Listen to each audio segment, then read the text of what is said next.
Jeremiah 29:13 basically states, "You will seek me and you will find me.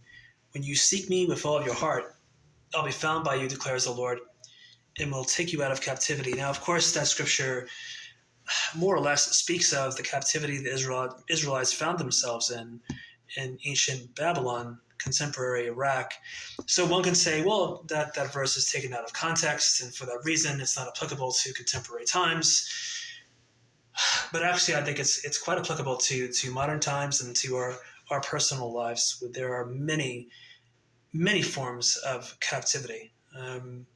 People who struggle with depression, isolation, loneliness, socioeconomic issues that defy those variables as well. Again, there's many forms of captivity that actually exist, and I think it's very easy sometimes to feel as if God is nowhere to be found because all you see is continuous issues manifest of a good deal of frequency, only for there to be no respite, which one would envision when you're a Christian. You think that hedge of protection would kind of go along with the whole walk of Christianity.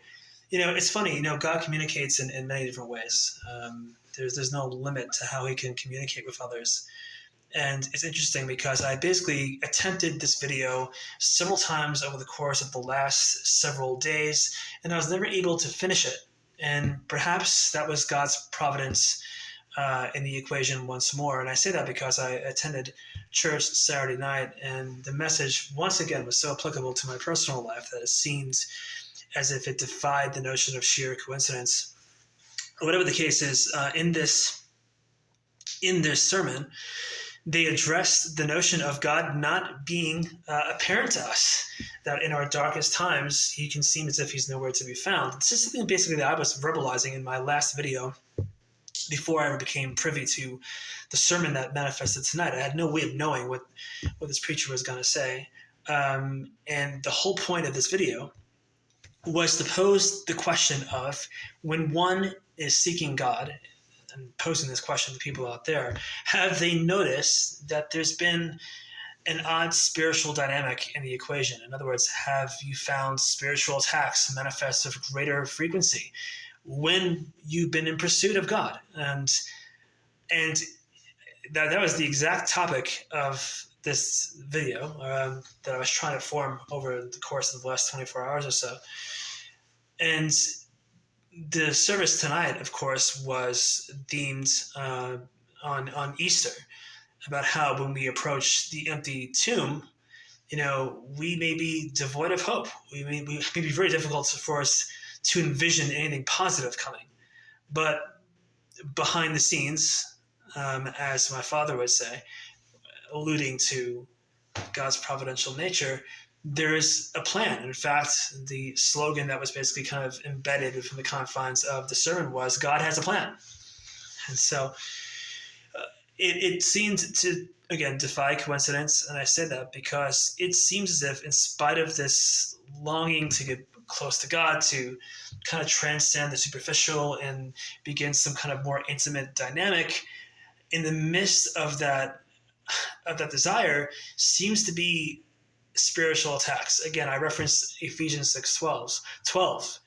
For we do not wrestle against flesh and blood, but against the rulers, against the authorities, against the powers of the dark world, and the spiritual forces of evil in the heavenly realms. Now, Paul speaks of this, and it's important to reference because there does very much seem to be a spiritual component that most people fail to acknowledge, as I say. And I think that's because, when you live in the contemporary world, and again, you have concerns like bills, rent, personal relationships, it's hard to see the spiritual world that encompasses us. So often people kind of view Christianity as being synonymous with weakness, with these trite cliches, and that it's not really something that can align with our real everyday experience. But whether or not we acknowledge the reality of evil is inconsequential, because it does nothing to change the fact that it exists, whether we acknowledge it or not. So look, I creating this video is, again, to see how others perceive Christianity, how how their particular journey has been in comparison to mine. And I think by learning about patterns, by learning about how the devil, for example, will utilize tactics to destroy, in those times, I guess his work can seem less formidable if we see the patterns in real time. If we see that he is trying to destroy us. A quick story: walking out of Mass several weeks ago, quite literally 4 or 5 minutes after walking out of Mass, I encounter someone who wants to start a physical fight. That's quite odd. Something that seems to happen with a good deal of frequency in Salt Lake City, which is pretty ironic when you consider that Salt Lake City is synonymous with Mormon culture and this almost idyllic kind of view of what life could be, right? Well, that's not reality based with the city whatsoever. But again, that's not really the point of the video. What is the point again is in the midst of seeking God, of searching for God, have you found there to be increased spiritual activity?